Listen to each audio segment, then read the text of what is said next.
And we're live. Good morning, good afternoon, good evening, and hello if you're watching the replay or listening to the replay. Welcome to Small Business Growth Strategies with myself, Odette de Beer, and Janine Do Cabo from JDC. And together we hosted the very first Business with Altitude Summit, which was stacks and stacks of fun. We hosted it in South Africa, but we hosted people from all over the world. So if you missed it, I suggest you pop us an email or send us a note or drop it in the comments and we can hook you up with the replays and access to probably the most amazing content this side of 2023. So today we are going to talk about digital transformation. Now, I have to admit, I am not a fan of technology in as much as I feel like an idiot most of the time. However, it is part of life.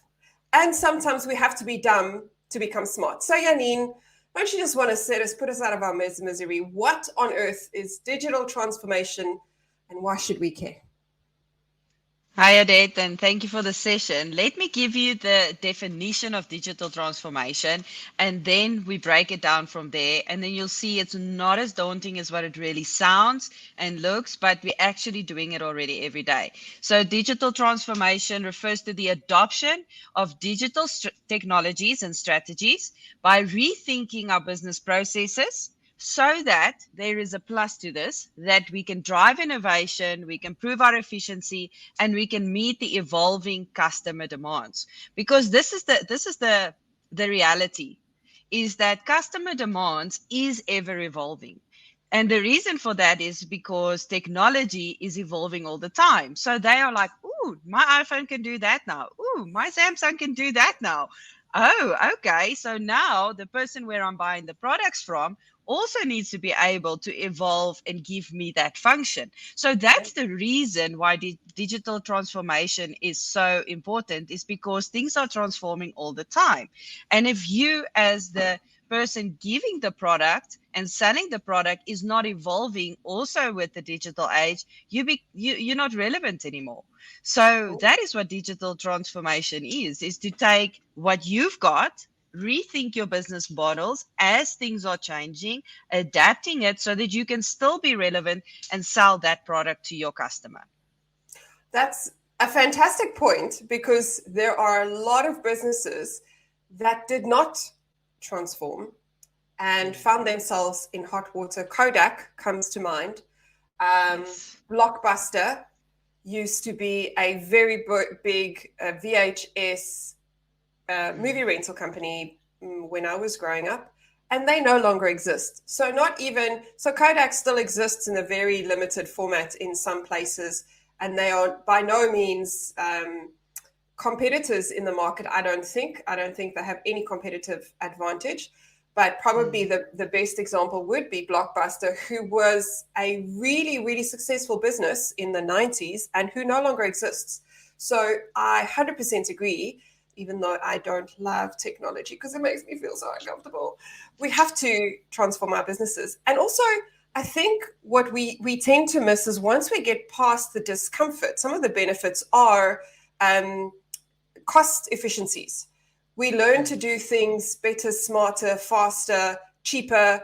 If you can automate something, there's that dreaded word again, automate. Yes, if you can automate something, you can get your team to spend time on stuff that matters. So if I can automate the spreadsheet to populate itself, my team can go and focus on delivering exceptional experiences for my customers. And that they care about more than my admin. That's actually my problem, not their problem. Isn't that so true? It's so true, and you are able to give your customer so much more. Let me give you a simple example. There's programs that most people use. I know Monday, there's ClickUp, there's these type of programs that can make your life so much easier. So what you can do is you upload your customer as an example, right? Put in their name, surname, what company they are from. You put in their birthday. You automate that when it's their birthday, it gives you a reminder so that you can contact that client of yours and say, happy birthday. How is that for customer experience? It's something so small, but it makes such a huge difference. That's just one thing that you can use. Yeah. Or you can automate your process, like you were saying now. So you've done this work for the client. This is what you sold. You sold them, in my case, for instance, you sold them hard hats and gloves and safety boots. And you realize there's a trend that you sell these items to them every 3 months. So guess what? Now on month 2, you go back to him and say, I see that you order these items every 3 months. Can I do a bulk order for you every 6 months so that you qualify for a better discount? Or this is time to place your next order. So we are able to track, be more efficient. We increase our sales at the end of the day. It's more than, and that's what you taught me. The up on customer service is the experience. So now, by automating and being more efficient, we are actually giving our customer an experience. Because I always say, if we can do a part of their job for them, they are not going to go anywhere else. No. There is And no they'll way. pay you more.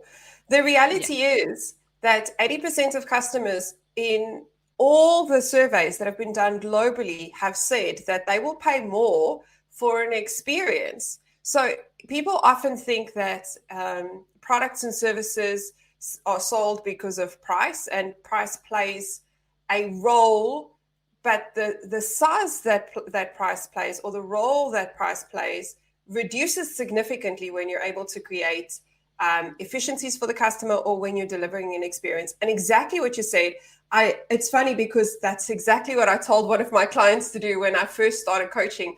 One of the very first clients I had sold tools of some description. I am obviously not a tool person, but they were. And one of the things that come up is the fact that customers will always need this thing.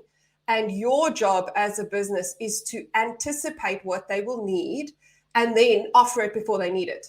Now, you might go, well, that's a bit presumptuous. I disagree, because you're taking the thinking out of it. And if you are able to provide them with the stuff, like you just said, if you order hard hats every 3 months and I come to you 2 months later and go, I know you're going to need hard hats, because quite often there's a breakdown and then there's a time delay. And the time delay means money for that business. If you can reduce the time delay or prevent it altogether, then suddenly you're making them more money. So your service is helping them stay in business for longer.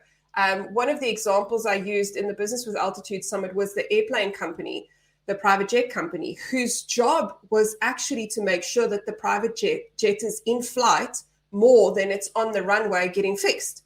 So if I can make sure that you're in business without downtime, your business is making more money. And guess what? You will never leave, because I am keeping you in business. I'm helping you produce for your clients. So now it creates that ecosystem that I always talk about.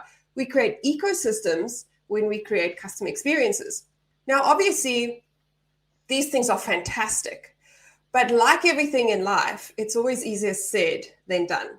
So, Janine, what are some of the challenges that businesses experience when they start on their digital transformation journey?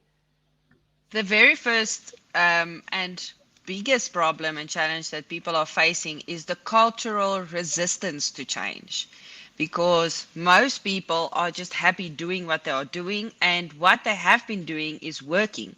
So why do I have to change? Why break it? Why fix it if it ain't broke? Yes. So that's actually a very damaging statement for businesses, because we always have to be improving. We always have to be changing, and so much more. And like you said, in the summit, we mentioned how fast information is doubling up, where at the moment it's doubling up every 12 hours, where in the 17th century, what we see in our daily newspaper that gets delivered at our door that we don't even read, but that daily newspaper was the amount of information that a person got within its 100 years of which he lived. We now get that every 12 hours. So we cannot anymore just be okay with just this thing is working.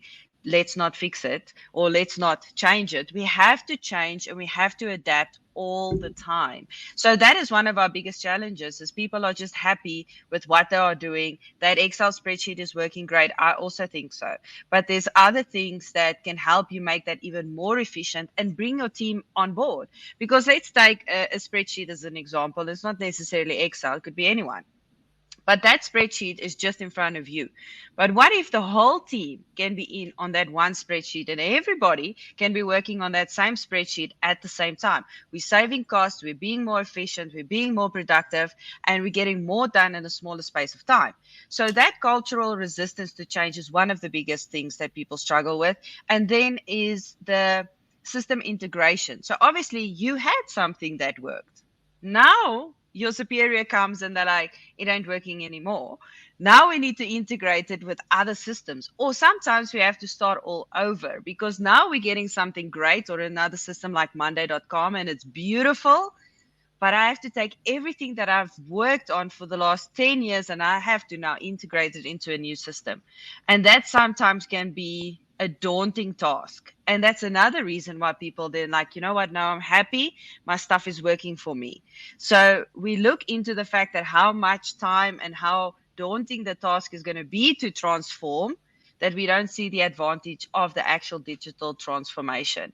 And then I would say the last thing would be the data and the security, keeping in mind that with all the digital side, we have other threats and disadvantages that can play a part as well. So we have to sharpen our pencils and skills when it comes to the data and the security of all our digital assets at the end of the day. I totally agree. My thought around the spreadsheet was, what if you could get rid of it altogether? That's kind of, like, yes, we had that spreadsheet. Yes, the person that retired 5 years ago taught you how to use that spreadsheet. But what if we could, create a process that didn't need it? I also think some of the challenges around the digital transformation is the lack of strategy. When we started the summit, one of the first things we did was strategy.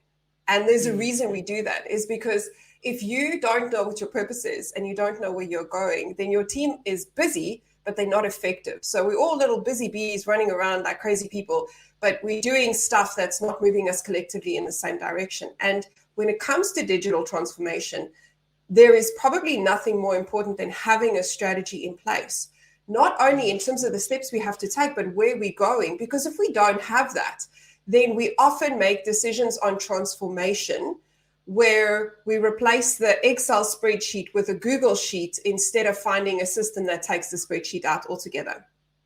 Because yes, you can move from Excel to Google Sheets and suddenly like the whole team can see it and there's some efficiency gain in that.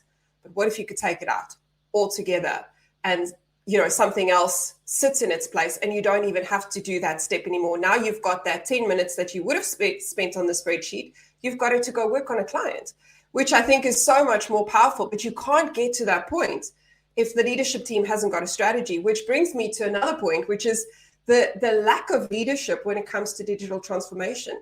As leaders, we feel like we need to have the answers. And I've said it when we started this conversation, I don't like being uncomfortable. I don't like not knowing. And as a leader, sometimes you have to say, well, I actually don't know how this thing works, but I know that there are efficiency gains and there are people way smarter than me that can help me implement this, that can help the team understand this, and that can help take our business not just 2 steps forward, but 10 steps forward. Suddenly, a process that would have taken you 3 hours is now being done in 10 minutes because you've got some really clever person who's come in to do this thing and show you how this thing has optimized your time or taken out steps that made sense at the time because that was the only technology that was available. But now with new technology, you don't have to make those steps anymore. And I think there's 2 other issues that probably fits into this. And the first is resources. And one of the conversations that I have with Christo quite often is you have to slow down to speed up. And sometimes when it comes to digital transformation, you need additional resources, which means you're going to slow down. But when you do that and you take the time to take your team on the journey, you understand and you build with the customer in mind, you can show exponential speeding up of your process, of your business, of your competitive advantage, of a multitude of things. But then also, in addition to that, there are compliance issues. Depending on the environment that you work in, you may need to consider compliance requirements. But again, that's where you have clever people. We employ clever people who then tell us what we need to know so that we can create a business that is compliant, sustainable, and the competitive advantage is there. We don't employ smart people to tell them what to do, because then we're just wasting our time. Exactly.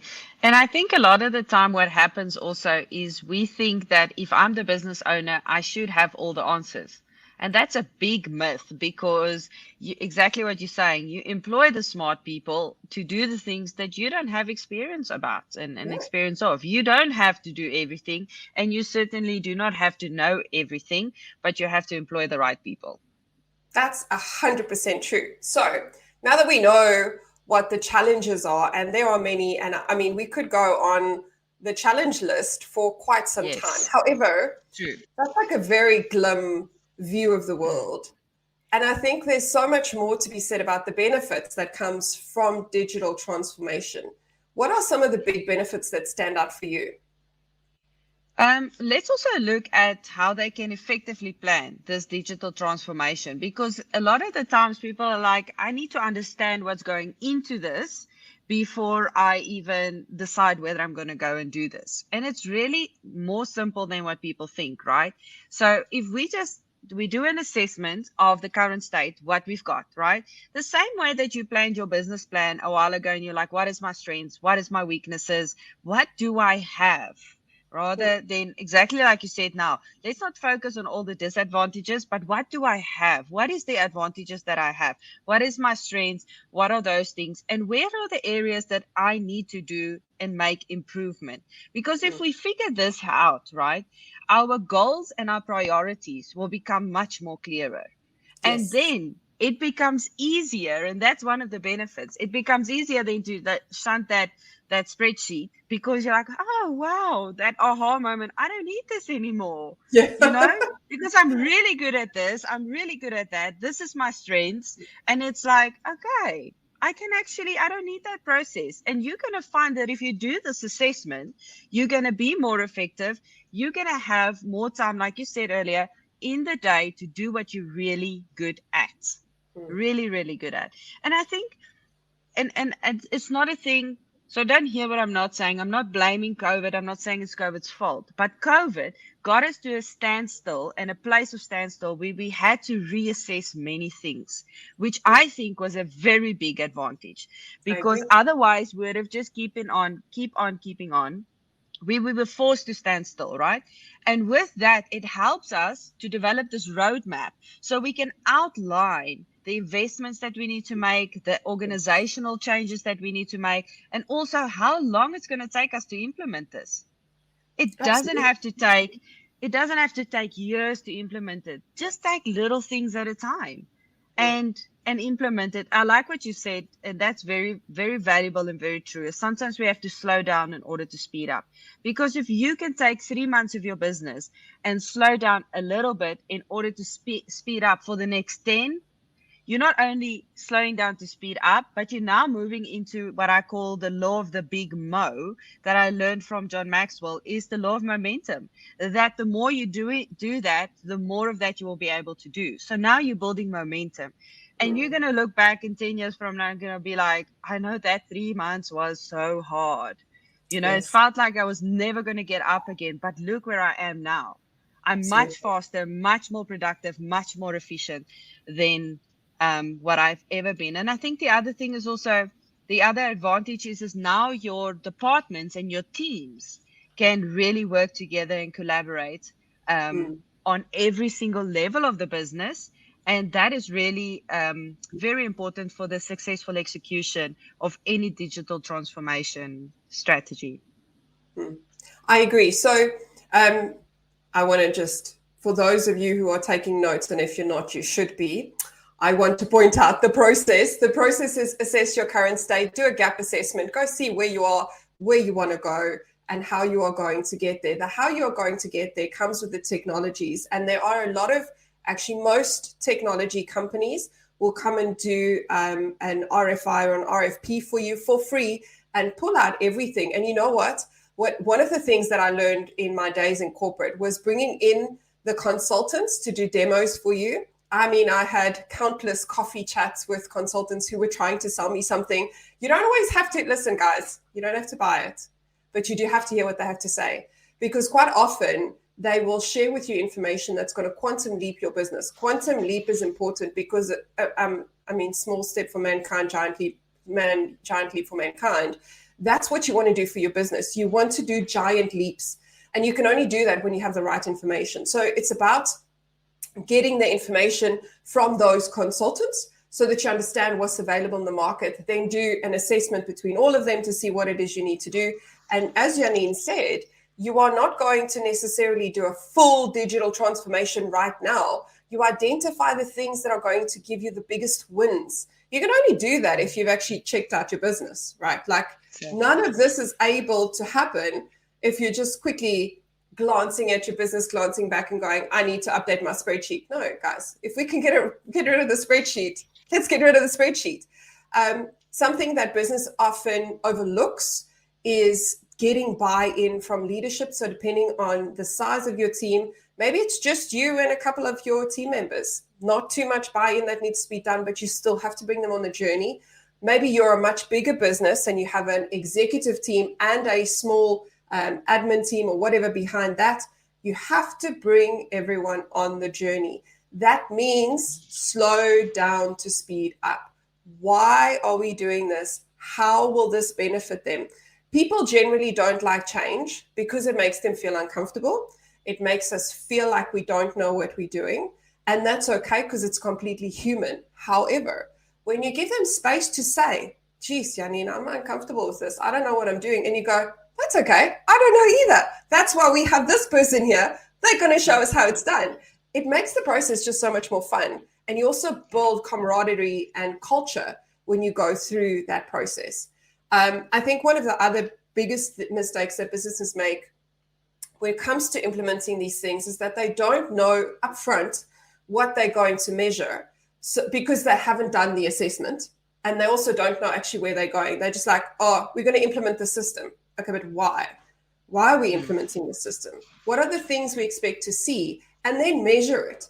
Because those systems or the automations or the whatever, those people generally come and say, we can give you a 10% increase on your efficiency. We can send you 50% of your team's time. We can speed up your process by X amount. Those things are important. And what gets measured gets managed. Now you implement the system and you can show your team they had to slow down for 3 months. But after the 3 months, you can show them, look, guys, you spend all this time doing this work. We are super duper grateful. Now we've saved you half a day. Isn't that amazing? What are you going to do with that time? Let's go and help our customers, right? And I think also, the other two things that we have to be aware of is being flexible, because when it comes to transformation of any digital product, there will be things that takes longer than you thought. It's more expensive than you thought it was going to be. It's a lot harder than you thought it was going to be. So upfront, let me let you know, anything that's tech related is not probably going to go according to your plan, and that's okay.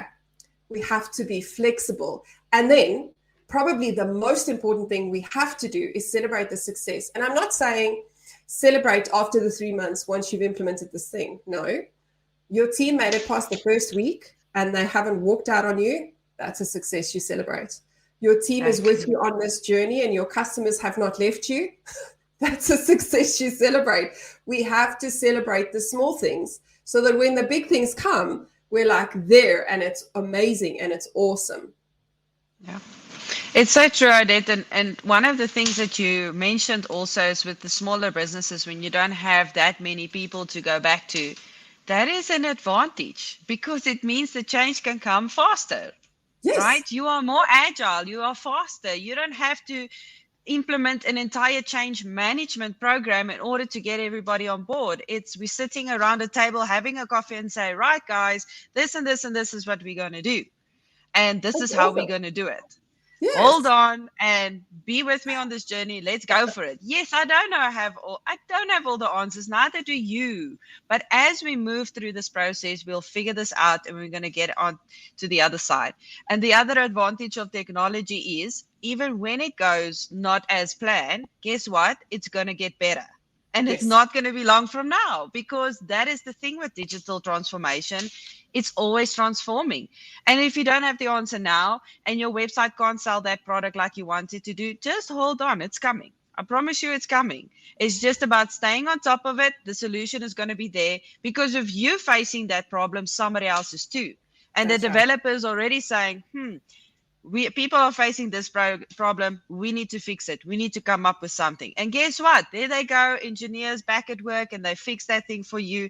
And in no time, you'll be able to sell it exactly the way you want it. That's also the reason that digital is transforming all the time, because we, as the customers, puts the demand on the person that is developing the products. That's so true. So I think when it comes to digital transformation, I think people miss the fact that the customer often is driving the digital transformation. And I say that because our experience expectations are being formed by everything that happens around us. So Tesla, electric cars, listen, it won't be long before they expect Toyota to do exactly what Tesla does. Amazon as a shopping experience has informed how we expect click, click, ding dong, everything else. Mm-hmm. Now, all those companies that fall behind Amazon are not there yet, but they're working towards it. And because we as consumers place the demand on those organizations are getting better at click, click, ding dong, and it's for their benefit, right? Yes, as customers, we benefit because, hey, I ordered it and it's there tomorrow. But also for the business, because they get smarter, because they get more efficient, because they sort of get pushed into that realm of transformation, they get the cost efficiencies that come with it. And sometimes, exactly what you just said, sometimes they realize, oh, wait a minute, there's other people who struggle with this thing as well. They fix it and suddenly they lead the market. Yeah. And now you can see why I said right in the beginning is if we don't transform digitally, we fall behind. We are no longer relevant. We are no longer the leaders in the industry where you were, because somebody else, just because they have taken the time to slow down, to speed up, they are ahead of the competition. They are just going for it. They're ahead. End of the story. Yeah, that's 100% true. So can you share with us examples of organizations that you've seen that have transformed digitally successfully? Yes, absolutely. So one of my favorites is Starbucks. So what they've done is they've developed an app, and you can now order your coffee ahead of time. But with that, you can obviously also customize your drink how you want it and all of that, right? So first of all, they've taken time out of the equation and they made it personal. And then the last thing is something that drives me is rewards. So if you do certain things on their app, then you get rewarded for that. And I love that. It's the same with one of the medical aid schemes. If you do certain things, you get awarded with points and miles and stuff like that. So what does it do? It drives me as a person to use the technology, because not only is it personalized, it's time efficient, and I'm getting rewarded. So that was one of the things that Starbucks did, which was very successful. And you will see, as we also moving into the Web3 area and arena of business, is that's what you're going to see a lot more of. Loyalty programs. I would say it died down a bit, but it's coming back very, very strong. So reward programs, loyalty programs. And another example is General Electric, or GE. So what they did is they employed, or they deploy, let me rather say it like that, the Internet of Things into all their technologies. So with doing that, or by doing that, right, they are now able to collect all this data, analyze the real-time data of the machines that is currently operating. Therefore, they're reducing their downtime, they're increasing their efficiency, and obviously they are upscaling their production, because we said it takes time out of the equation, it makes us more productive and more efficient. So at the end of the day, their sales goes up, Starbucks and GE, because they are more effective, more efficient. They are making it personal for people, and people are getting rewarded. It's totally a win-win situation that is happening. Absolutely. So I guess for the people who are sitting there going, yeah, but that's Starbucks, or yeah, that's GE, we have a fuel company here in Australia. They're called an OTR, and as far as I know, they were only in South Australia. They are now moving nationally to the rest of Australia. What makes them special is that they have an app. Now, apps, yes, everyone's got an app, but this one's special. You see, you can go and put fuel in your car, scan the QR code, and pay without having to go into the shop at all, which means I stop, I fill up, I leave. Yay me, that's nothing. Like Starbucks, you can order coffee, and I'm also a loyalty kind of person. So for every 5th coffee I buy, I get one free. So I'm there for every single 5th coffee, and then I make my husband buy coffee on my app so that I get a 5th coffee quicker. And it's those things. So behavioral economics plays a very big part in the sales process. It plays a very big part in the customer experience process. And if you've done any work with behavioral economics, you'll know there are some things that people drive to death, scarcity being one of them. Prime is a really good example. Prime is a product that was sold in Australia, still is being sold in Australia. They drove scarcity, they drove the hype. So they did, with social economics, they did all the right stuff to drive the hype. However, between the experience and the actual delivery, it didn't deliver what customers expected, and now no one's buying the product. So guys, there is a bit of a warning in that if you are using behavioral economics to manipulate your sales. You have to remember, if you're going to use it, you have to have something that backs it. Your product has to be really good, your service has to be phenomenal, your experience has to be mind-blowing. So there's that, but also there's social proof. Us talking about Starbucks, about OTR is social proof. So what are you going to do now? You're probably going to go check out the Starbucks app if you're not already using it. So you're going to go and see if it works, and then you're going to order a coffee and you're going to see what your social proof. It's a behavioral economics principle. The loyalty, I agree, it did die down a little bit as a result of COVID. I think it was just harder for businesses to drive loyalty because we were all locked up, and there's only so much you can do, right? However, guys, COVID's gone. Well, it's not gone, but it's no longer considered a pandemic by the World Economic the World Health Organization. So it's fair to say that yes, there are still people getting COVID, but no, it is no longer a reason you can cite for your business not doing well. Now is the time for you to jump onto transformation. Now is the time for you to think about your customer experience. If you transform your business with your customer in mind, they will reward you by coming back. Just like Janine said in the beginning, you phone them 2 months in going, hey, I know that you order these things every 3 months. Can I put in another order? Can I bulk order? Can I offer you these things? Your customer goes, oh, I'm not just a number. Isn't that amazing? Paying attention. Yes, I'm definitely going to spend my money with you because you care. Because customers want to feel taken care of. They want to feel like you give a damn and like you're not just a number trying to get their credit card. Yeah. And a last example I can give you basically, and you reminded me of that now when you spoke about the fuel. In Dubai, again, you use an app and you tell them that you want fuel in your car. They literally come there with the truck. They fill up your car, and I understand the safety in Dubai is at another level. So you just leave the keys in the car outside of your house. The truck stops there. They fill up your car, and they leave. And that's about it. You get a notification. It's like, bam, pay, end of the story, done. I mean, how is that for convenience? That is not convenience. That is experience. Because ultimately, that's what we want. As customers, we are looking for things that makes our lives better, that improves the way we feel about ourselves, that saves us time, that saves us money. It's all about the feeling that we have. The fact that you know that your car's being refueled and you don't have to stop and take 10 or 20 minutes out of your even go out of the house. I know. Like, you're just like, oh, man, I have made it. I have arrived. Exactly. And that's what it's about. digital transformation is hard. Now, the question is, how do you do it?